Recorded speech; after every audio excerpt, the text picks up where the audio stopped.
자, 오늘은 원소의 주기성, 우리 주기율표라는 말 들어봤겠죠? 그래서 20번까지 외우게 되는 그 주기율표에 대해서 얘기를 해볼 거예요. 그래서 약간 화학 분야의 어떤 셋업을 까는 부분이죠. 그래서 이 챕터하고 그 다음에는 이제 화학 결합들에 대해 얘기할 텐데, 그 화학 결합의 어떤 패턴들이 발생하는 근본적인 원인이 여기 주기적 성질에 있습니다.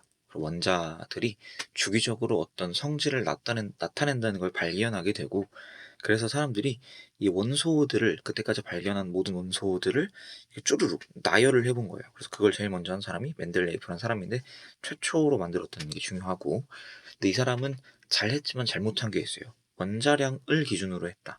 지금의 주기율표는 원자 번호, 그러니까 양성자의 개수가 기준이 되어야 하는데, 원자량을 기준으로 해서 양성자 더하기 중성자를 다 합쳐놓은 게 원자량이 되는데, 그 원자량의 순서랑 원자 번호의 순서가 다른 구간이 생깁니다. 그래서 그런 구간에서 이제 순서 자체가 틀려버리니까 주기성을 정확하게 드러내는데 좀 실패를 하게 되죠. 그럼에도 불구하고 최초의 주기율표라는 게 의미가 있고, 주기성에 따라 빈자리 원소를 예측했다. 그러니까 여기서 여기로 넘어갈 때 주기성이 안 맞는데 이 사이에 다른 원소가 숨어 있는 게 아닌가라고 예측을 했고, 그게 실제로 발견되었다는 게 과학적으로 예측을 했고 실험을 통해 실제 발견됐다는, 그래서 조금 과학적 의미가 있습니다. 그 다음에 모즐리는 현대 주기율표에 비슷한 모습을 만들었는데요.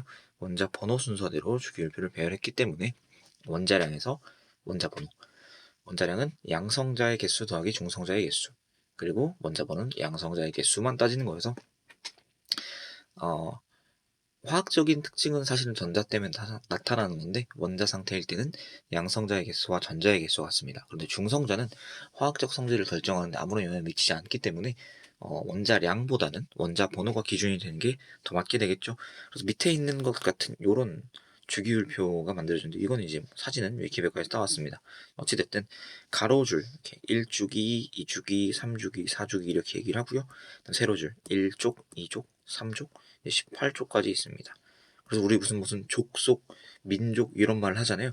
그래서 비슷한 느낌을 화학적 성질이 비슷한 원소들은 이제 같은 족의 원소들이 비슷하고, 같은 주기에 있는 원소들은 화학적 성질이 비슷해야 할 이유가 없습니다. 그래서 주기는 이제 바닥 상태에서 전자 껍질이 몇 개까지 채워질 수 있느냐를 가지고 이제 나누는 거고요. N주기일 때 N개까지 채워집니다. 그러니까 원자핵이 있으면 원자핵의 주위를 전자들이 둘러싸고 있는데, 그 전자들이 있을 수 있는 궤도를 이제 하나의 껍질이라고, 초기적인 처음에 양자역학이 처음 개발되기 시작할 때쯤엔 이걸 한 껍질, 두 껍질 이런 식으로 껍질로 해석했는데요. 이제 아래쪽 깊숙한 껍질부터 채워진다. 첫 번째 껍질은 2개, 그 다음에 8개, 원래적으로 뭐 18개 이런 식으로 채워줄 수 있는데, 어쩌다 보니 주기적으로 2개 다음에 8개, 8개, 8개, 한 껍질당 8개씩 먼저 채워지는 것 같더라 해서 주기성을 나타내게 된 거고, 사실은 이 형태를 보면 여기 1주기에 2개, 2주기 8개, 3주기 8개, 그 다음에 8개 나와주면 좋겠지만 아니죠. 여기 10개가 더 들어있어요. 그래서 얘네들 때문에 주기성이 우리가 초급자들이 배우기에는 틀어지는 것처럼 느껴지고, 사실은 이유가 있습니다. 오비타를 따지고 가면 다 이유가 있는데 어찌됐든 간에, 그래서 우리가 초심자들에게는 이렇게 20번까지 주기성이 들어맞는 것을 이제 외워주도록 하죠. 그래서 이거 주기율표 입에 붙으면 금방 외워질 거예요. 그래서 여기는 주기율표는 뭐 어디서든 참고 가능하시니까 이걸 뭐 지금 이 시간에 급하게 외울 필요는 없고, 그냥 어디 적어놨다가 외우거나 아니면 뭐 인터넷에 검색하셔도 금방 나옵니다. 그리고 이거는 고등학교 이과생들이 막 화학을 하게 된다면 뭐 그냥 외워질 거예요. 이걸 뭐 굳이 노력하지 않아도 자동으로 기억나게 될 겁니다. 어찌됐든 그래서 이 주기율표 간략하게 20번까지는 외워줘야 하는 부분이고요. 그리고 이 전체 주기율표를 외운다는 건 말이 안 되겠죠. 불가능하면 그럴 필요가 없고, 여기서 우리가 대강 알아야 되는 거는 이 주기율표에서 이제 좀 지울게요. 몇 가지 지우고 좀 지워야겠다. 주기율표 이 큰 덩어리를 볼 텐데 이제 색깔이 조금 다르게 돼 있죠. 그래서 이렇게 오른쪽 위쪽으로 갈수록 얘네들은 우리가 어떤 애들이라고 부르냐? 비금속이라고 불러요. 그 다음에 왼쪽 아래에 배치되는 요 친구들을, 수소는 끼면 안 된다. 요런 친구들을 금속이라고 부릅니다. 자, 그러면 금속 입장에서, 그리고 여기 두 줄은 요 사이에 들어가 있는 친구들이에요. 그래서 가장 왼쪽 아래에 있는 친구는 요거죠, 요거. 프랑슘이라고 부르는 요거고, 가장 오른쪽 위에 배치되어 있는 건 헬륨이지만 사실상 그거보다 조금 더 중요한 애는 여기 플로린이라고 해볼게요. 자, 우리가 뭐 게임 많이 하지만 롤 같은 게임을 해보면 가장 중요한 게 어딨냐면 우리 팀 진영 가장 구석진인데 넥서스라는 게 있죠. 그리고 뭐 체스나 뭐 장기 같은 걸 해도 왕, 킹을 지켜야 되는데 그들은 자기 진영에서 가장 깊숙한 곳에 배치되어 있습니다. 그러니까 이 금속 진영과 비금속 진영에서 가장 깊숙한 곳에 배치되어 있는 쪽이 금속의 왕, 비금속의 왕이라 볼 수 있을 텐데 이 옆줄에 이 18쪽은 잠깐 떼어 놓을게요. 얘네들은 금속이 아니라서 비금속이긴 한데 어떻게 적극적인 비금속은 아닌 것 같고 금속성이 제일 센 건 이쪽 왼쪽 아래로 갈수록 금속성이 세고 오른쪽 위로 갈수록 비금속성이 세지는데 18쪽은 비금속성이 그닥 강하진 않은 비활성 18쪽 비활성 기체라고 부릅니다. 얘는 반응을 안 하는 애들이라 보면 되고요. 금속의 성질의 가장 반대편에 있는 애들은 플로린이나 아니면 산소, 염소 이런 애들이라고 보면 되겠습니다. 그래서 여기 금속 편과 비금속 편 사이에 애매한 친구들이 있어요. 이 친구를 우리가 뭐라고 부르냐? 준금속이라고 부릅니다. 뭐 우리 우승 있고 준우승이 있잖아요. 우승한 것까지는 아니지만 어찌됐든 그래서 금속이라고 하긴 애매한데 비금속도 아니다. 그 사이에 애매한 성질을 가진 애들을 우리 준금속이라고 부르고요. 이 사이에 들어오는 유명한 것들 보면 이제 규소, 실리콘이라고 부르는 규소, 그리고 저마늄이라고 부르는 이 친구들은 이제 금속과 비금속의 중간 정도 성질을 띠겠다 정도의 느낌으로 생각하면 되겠습니다. 그래서 우리가 반도체 정도에 사용하죠. 금속엔 전기가 잘 흐른다는 느낌이 있고 비금속은 전기가 잘 안 흐르거든요. 그래서 전기가 잘 흐르는 것과 잘 안 흐르는 것의 중간 성질을 이용하는 반도체는 준금속들을 이용한다라고 생각해 주시면 되겠습니다. 어찌됐든 그래서 왼쪽 아래로 갈수록 금속성이 강해진다. 그리고 오른쪽 위로 갈수록 비금속성이 강해진다. 그러나 18쪽은 비금속성이 강하지 않은 비활성 기체다. 이렇게 기억해 두시면 되겠습니다. 어찌됐든 그래서 금속의 성질, 비금속의 성질을 얘기하기 전에 얘네들이 금속과 비금속이 대체 어떤 차이가 있는지를 얘기해 볼 거예요. 그래서 여기 다음 페이지로 잠깐 넘어갔다 오면 원자의 구조를 먼저 얘기해 볼 건데 원자의 구조는 원자 핵을 아까 껍질 얘기했죠. 전자가 둘러싸고 있는데 이 전자들이 처음에 생각하는 모델에선 그냥 아무렇게나 원운동을 한다 생각했지만 아무렇게나 원운동을 한다는 게 불가능해요. 왜냐면 전하를 띈 것인데 원운동을 한다는 건 구심 가속도에 의해 가속이 되는 운동이기 때문에 전하를 띈 물체가 가속할 경우 전자기파가 발생하면서 에너지를 잃어버리게 됩니다. 그러니까 이 전자가 지구를 공전하는 달처럼 계속 똑같은 궤도에 공전할 수 있는 게 아니고 이렇게 점점 운동 에너지 잃어버리면서 전자가 원자에게 부딪히게 됩니다. 근데 그런 일이 일어나지 않아요. 그러니까 그런 건 아니라는 거. 그래서 어떻게 생각하게 됐냐? 오비탈이라는 게 있어요. 끝까지 얘기를 하자면. 근데 그것까지 애매하고 그냥 특정 궤도 원운동은 사실 아니에요. 어떤 원운동 비스무리한 무언가를 안정적으로 할 수 있는 궤도가 몇 가지 있다. 그리고 이 사이에서는 전자가 존재할 수 없다. 그래서 여기에 원자핵이 이렇게 있으면 양성자, 중성자들이 있는 거고요.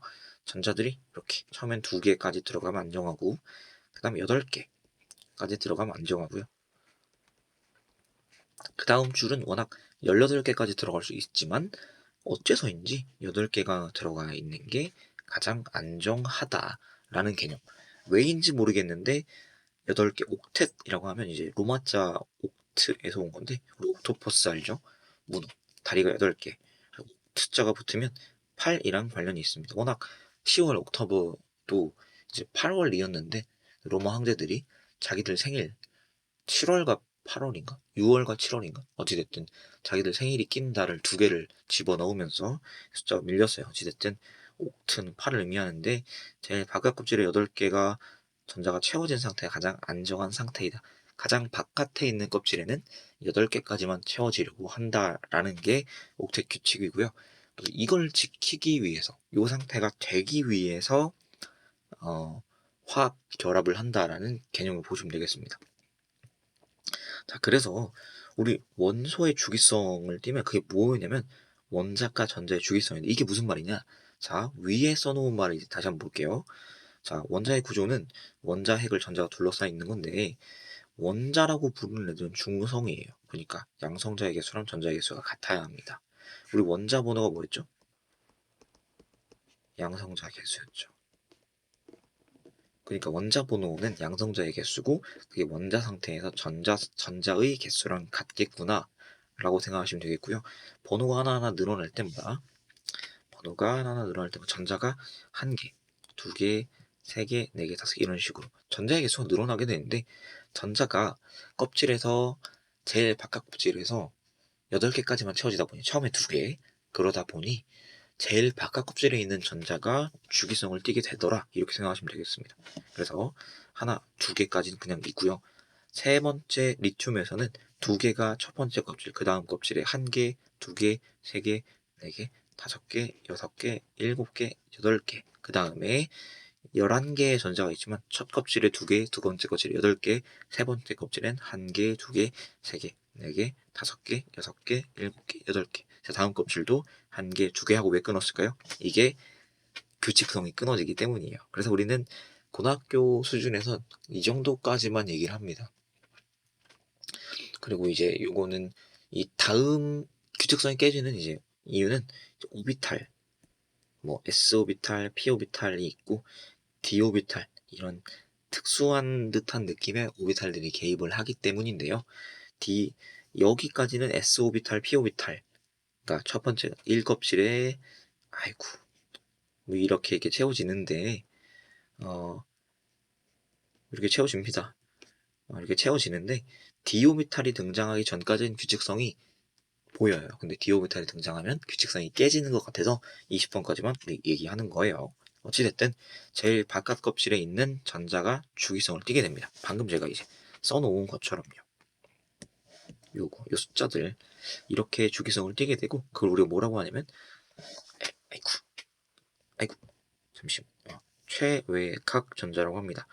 우리 갑각류 알죠? 단단한 껍질을 가지고 있는 가재, 이런 친구들 가장 바깥 껍질의 최외각이에요. 각 껍질각 매체된 전자의 주기성이 있는데, 근데 이게 보니까 우리 같은 족인데 18족이 여기 2개, 8개, 8개 좀 다른 게 불편하잖아요. 그래서 뭐라고 할 거냐? 원자과 전자라는 걸 쓸 겁니다. 최외각 전자 중에 화학 결합에 참여할 수 있는 전자를 원자과 전자라고 하고요. 방금 위에 봤던 것처럼 최외각 전자의 주기성이 있는 것처럼 원자과 전자의 주기성이 있게 되고요. 그게 원소의 주기성. 원소들이 특정 번호마다 비슷한 성질의 원소들이 등장하더라라는 것을 보여주게 됩니다. 이거는 원자과 전자 때문에 일어나는 거고요. 그리고 화학 결합이라는 게 왜 옥텟 규칙을 만족시키기 위해 일어나기 때문에, 원자과 전자, 그러니까 제일 바깥 껍질의 전자가 뭐 한 개 있는 애들은 한 개 있는 애들끼리 비슷한 패턴을 띠고, 제일 바깥 껍질의 전자가 7개 있는 애들은 7개 있는 애들이 비슷한 패턴을 띈다. 그리고 원자과 전자가 0개인 경우는 최외각 전자가 8개나 2개인 친구, 헬륨이나 18족 비활성 기체들, 이런 애들은 또 원자과 전자가 0개라서 화학 반응 자체를 안 한다. 그래서 원자과 전자의 패턴이 화학 결합의 패턴을 결정한다라고 보면 되겠습니다. 오케이. 그래서 바깥 껍질에 8개의 전자가 채워진 상태가 가장 안정한 상태고요. 우리가 그때 뭐라고 얘기를 하냐면, 여기 제가 안 써놨을 수도 있겠는데 안 써놨네. 그래서 나중에 화학 결합을 바로 배우게 돼요, 다음 챕터에. 그래서 이 8개의 전자가 채워진 안정한 상태를 18쪽 비활성 기체의 안정한 전자 배치가 되기 위하여서 18쪽이 아닌 친구들이 18쪽 비활성 기체의 전자 배치를 따라하게 됩니다. 따라하게 되면서 화학 결합이 발생을 하는 겁니다. 그게 안정한 상태이기 때문에 그 상태가 되려고 해요. 옥텟 규칙을 만족시키기 위해 18쪽 비활성 기체의 전자 배치를 갖기 위해서 전자를 다른 원자들한테 뺏어오거나 아니면 남는 전자를 버리거나 아니면 적당히 옆에 있는 애들끼리 전자를 같이 공유해서 자기 바깥 껍질에 8개의 전자가 배치되게끔 하거나 이런 식으로 이제 화학 결합을 하는 이유는 뭐다? 18쪽 비활성 기체의 안정한 전자 배치를 갖기 위해서다. 우리가 서술형을 한번 쓰게 된다면 이 말 그대로 써주시는 게 좋아요. 18쪽 비활성 기체의 안정한 전자 배치를 갖기 위해서 화학 결합이 일어납니다. 어찌됐든 자 그래서 방금 얘기한 것처럼 원자과 전자의 주기성으로 인해서 금속과 비금속이 나뉜다 보시면 되겠어요. 자 그래서 금속은 어떤 애들이냐? 자유전자로, 그러니까 정확히 말하면 금속 결합 물질의 성질인데 금속들은 별일 없으면 금속 결합이라는 상태를 하고 있어요. 그래서 그냥 우리가 알루미늄, 철, 이렇게 구리, 은 이런 반짝반짝거리는 금속, 쇳덩이를 생각하면 딱 그 걔네거든요. 걔네는 일단 왜 그러냐?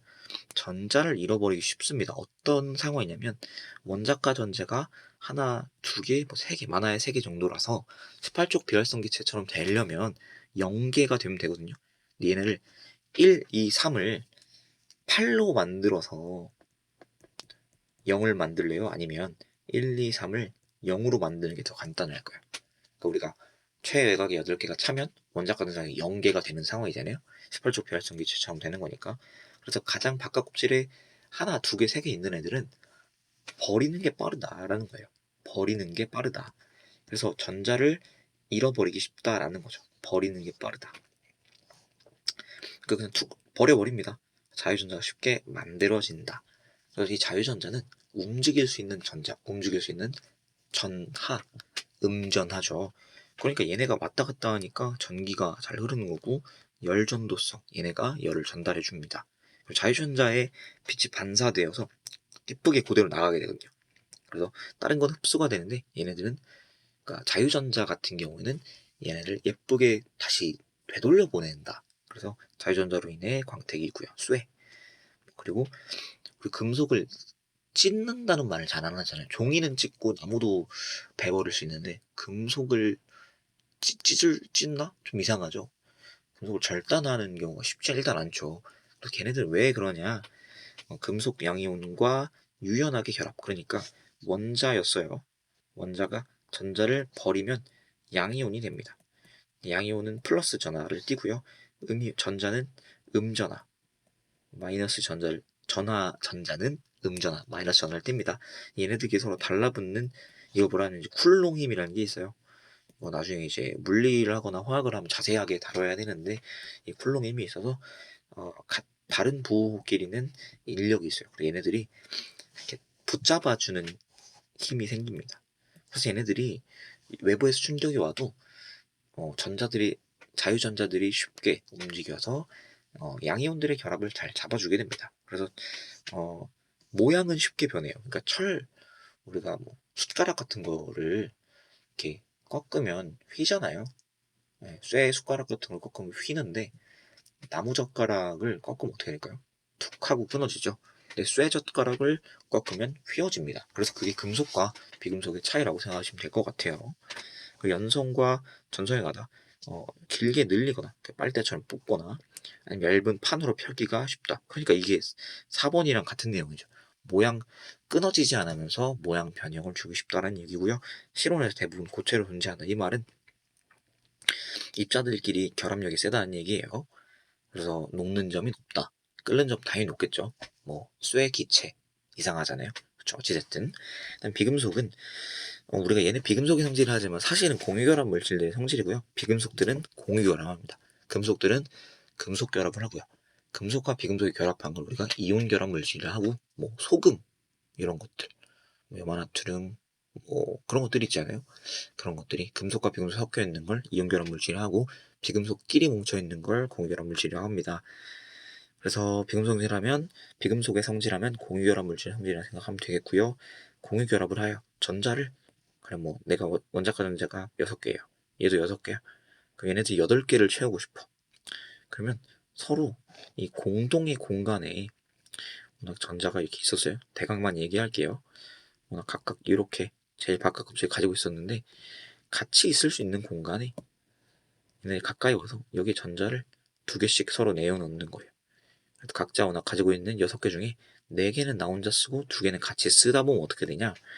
얘네가 각자 생각하는 전자 껍질에서 전자가 이렇게 8개, 이렇게 8개 있을 수 있게 되는 거죠. 약간 눈속임, 사기치는 것 같지만 이 원자들은 이 상태를 안정되게 느낍니다. 따로따로 떨어져 있는 것보다 얘네들이 달라붙는 이런 공유결합을 선택하게 되는 거죠. 얘네들은 자기들끼리 잘 달라붙지만 이런 애들은 얘네들은 전자를 공유해서 속박이 되어 줄로 묶여 있는데 옆에 있는 비슷한 애들이랑 서로 잡아당기는 힘이 강하지 않아요. 서로 잡아당겨야 할 이유가 없거든. 전하가 남아있는 게 아니고 서로 뭐 전기적으로 당길 이유가 없기 때문에 그렇기 때문에 잡아당기는 분자 간 인력이 약합니다. 이런 애는 주로 실온에서 기체로 존재하는 애들이 많다. 고체로 존재하는 애들도 있어요. 이런 애들은 공유결합이 이렇지만 공유 결정이라고 부르고요. 다이아몬드나 흑연 같은 것들이 되겠고 이거 다음 챕터에 다시 한번 자세히 얘기하겠습니다. 그래서 주로 이렇게 존재하고 물 같은 경우는 액체다. 물은 좀 특이해서 그래요. 이것도 예외가 많죠. 전자를 끌어당기는 힘이 강한 애들이 공유결합을 하기 좋은 거예요. 옆에 있는 전자를 가져오는 셈이니까요. 전자가 속박되어 있죠. 공유결합을 했으면 그러면 전자가 자유롭게 움직일 수 있는 자유전자가 없는 상태이기 때문에 이제 열전도성과 전기전도성이 낮다. 흑연은 예외입니다. 흑연은 공유 결정이지만 전자가 그 속박되지 않은 전자들이 하나씩 남아있기 때문에 걔네들이 흐를 수 있어서 전기전도성과 열전도성이 높습니다. 전자 속박되어 있어서 광택이 없다. 아까 자유전자는 광택이 있는데 속박되어 있는 전자는 광택을 만들지 않아요.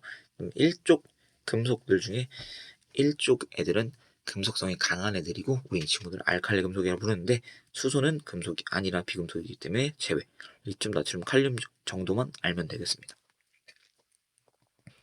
리튬, 나트륨, 칼륨 이 정도만 알면 되겠고요. 밑에 있는 애들은 뭐 그냥 사실 잘 안 나옵니다.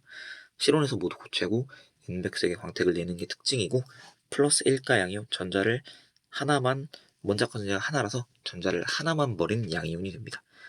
금속성이 매우 높고요. 주기가 커질수록 그러니까 리튬에서 나트륨에서 칼륨으로 갈수록 루비듐, 세슘, 프랑스로 갈수록 금속성이 커집니다.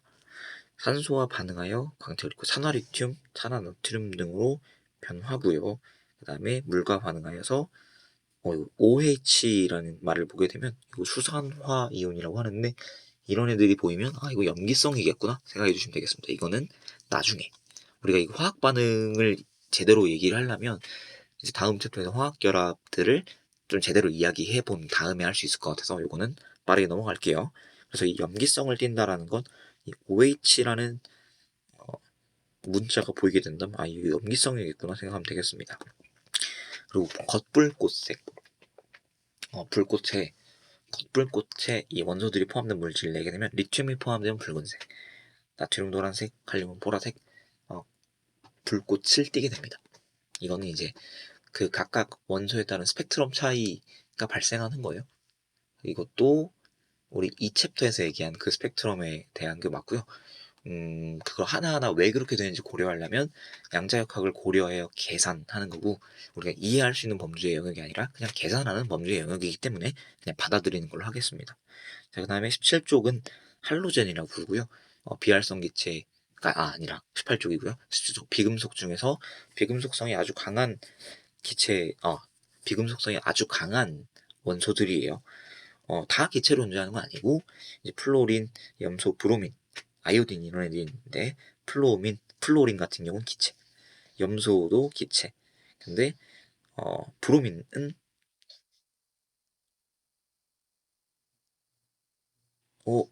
제가 이거 잘못 표시해 놓은 것 같아요. 브로민이 액체일 거예요. 브로민은 액체고요.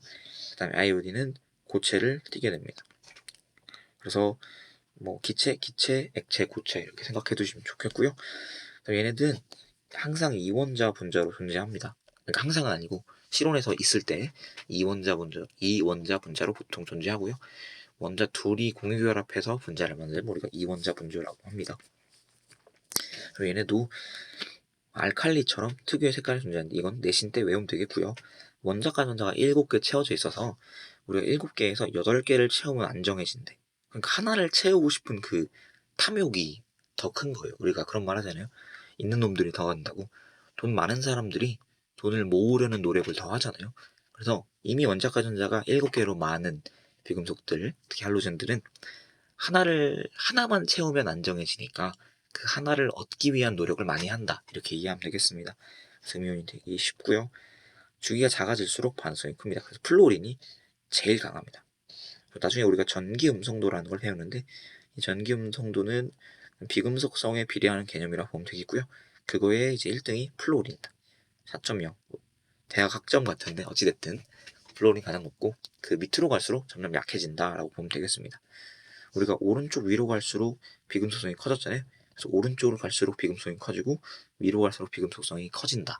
그리고 왼쪽 아래로 갈수록 금속성이 커졌잖아요. 그래서 왼쪽으로 갈수록 그리고 아래로 갈수록 금속성이 커진다 보면 되겠습니다. 간단하죠. 그런데 여기서도 18쪽은 그냥 비활성, 얘네는 그냥 깍두기 이렇게 생각하면 되겠습니다. 그래서 얘는 비금속이지만 비금속성이 강하진 않다 생각하면 되겠고요. 그럼 할로젠과 수소는 물에 녹아 산성을 나타냅니다. 얘네들이 물에 녹게 되면 염화수소인데요. 염화수소를 물에 녹이게 되면 이 H 플러스 수소이온이 발생하면 우리 그냥 얘는 산이라고 불러요. 우리가 염화수소를 염산이라고도 부릅니다. 그래서 할로젠과 수소는 물에 녹였을 때 그 수소이온과 할로젠화 이온으로 분리되어서 이제 산성을 띠게 됩니다. 위에 옆에 있는 원자의 구조는 아까 얘기했죠.